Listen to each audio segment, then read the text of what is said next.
दोस्तों, आज की कहानी है ननद जी। आज हम सब एक कमरे में ही सोएंगे। दोस्तों, कहानी शुरू करने से पहले अगर आपने हमारे चैनल को सब्सक्राइब नहीं किया है तो सब्सक्राइब कर लीजिए ताकि आपके पास पहुंचे हर नया वीडियो। ओहो, कितनी गर्मी है यहाँ। भाभी, आप लोग अब ऐसे क्यों नहीं लगवा लेते? भाई, हमें तो अब ऐसे की आदत हो गई है, इसलिए मन ही नहीं करता गर्मियों में यहाँ आने का। मीना ने नाक सड़ाते हुए कहा तो उसकी भाभी रिया झेप कर रह गई।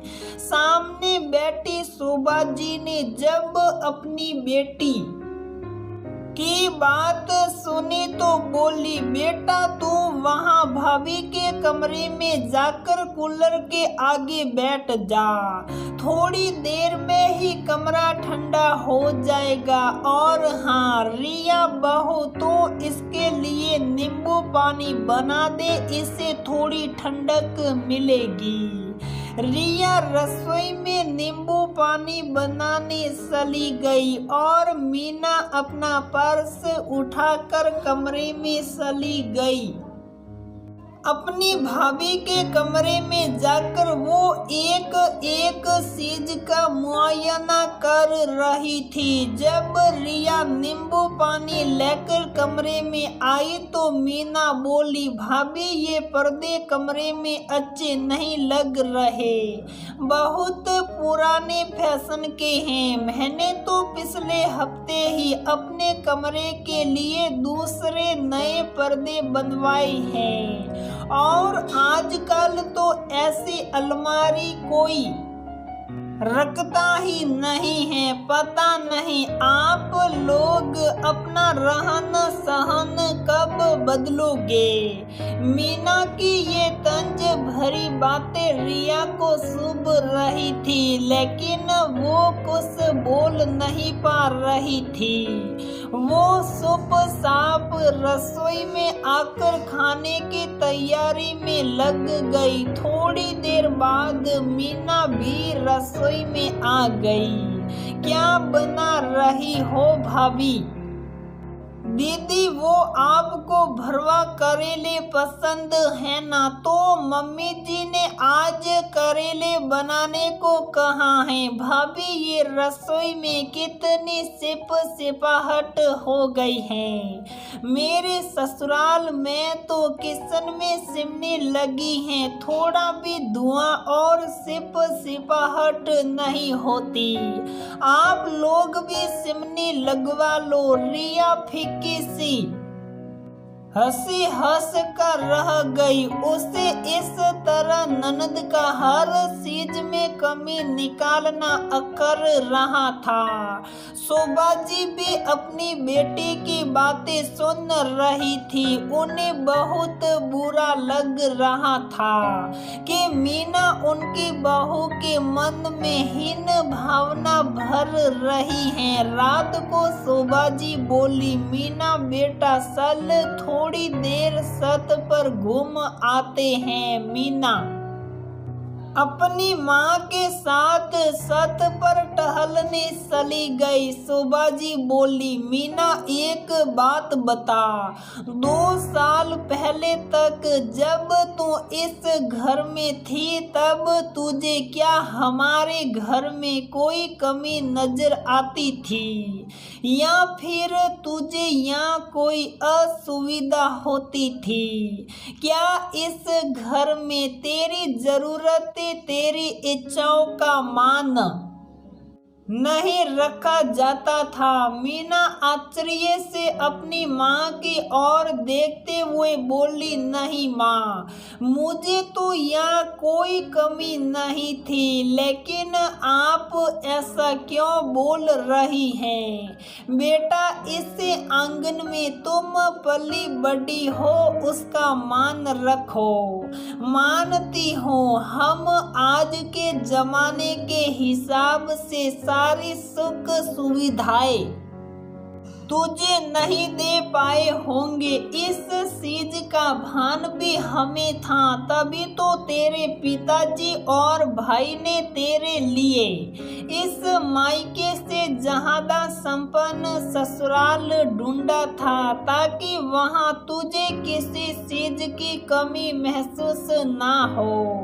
भले ही इसके लिए उन्हें अपनी हैसियत से बढ़कर खर्च करना पड़ा हो।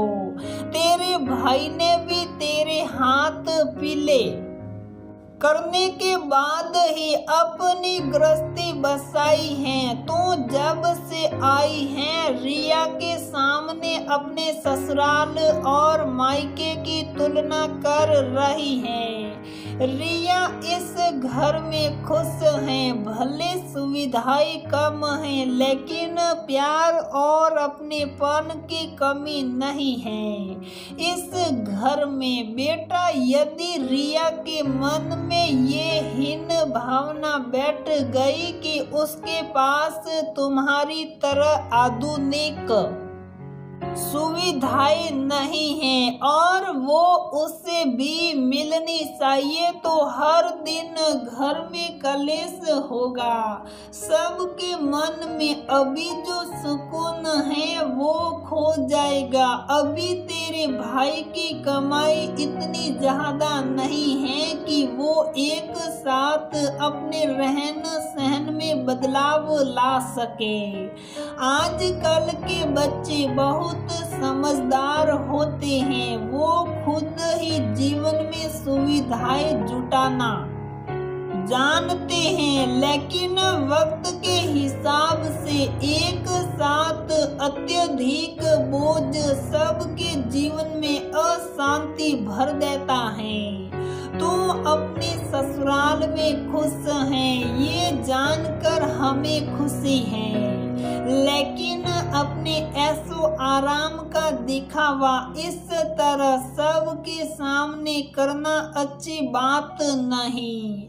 आशा करती हूँ तो मेरी बात समझ रही होगी। मीना को अपनी गलती समझ आ रही थी, उसकी नजरें झुक गई। वो बोली, सॉरी माँ, मैं भूल गई थी कि जीवन में खुशियाँ सिर्फ सुविधाओं से नहीं बल्कि आपसी समझ से आती हैं। शोभा जी फिर बोली, वैसे तेरी भाभी बहुत समझदार हैं, कभी कोई शिकायत नहीं करती और सबका मान रखती हैं। तभी रिया उन्हें बुलाने आ गई। माँ, चलिए, बहुत देर हो गई है, आपकी दवाई का टाइम भी हो गया है। और हाँ दीदी, आज आपके भाई ने कहा है कि हम सब एक कमरे में ही सोएंगे और ढेर सारी बातें करेंगे। मीना के चेहरे पर मुस्कुराहट तैर गई। वाह भाभी, तब तो आज बचपन की यादें ताजा हो जाएगी। सभी के चेहरे पर सुकून और संतुष्टि नजर आ रही थी। शोभा जी भी बहुत खुश थी। दोस्तों, यदि हम अपनी तुलना दूसरों से करने लगते हैं तो कभी खुश नहीं रह पाते, क्योंकि तुलना ही दुखों की जननी होती है। जीवन में सिर्फ सुविधाएं जुटाने से सुकून नहीं आता, बल्कि एक दूसरे की आपसी समझ और साथ से ही जीवन सुगम बनता है। तो दोस्तों, हमारी ये कहानी यहीं पर समाप्त होती है।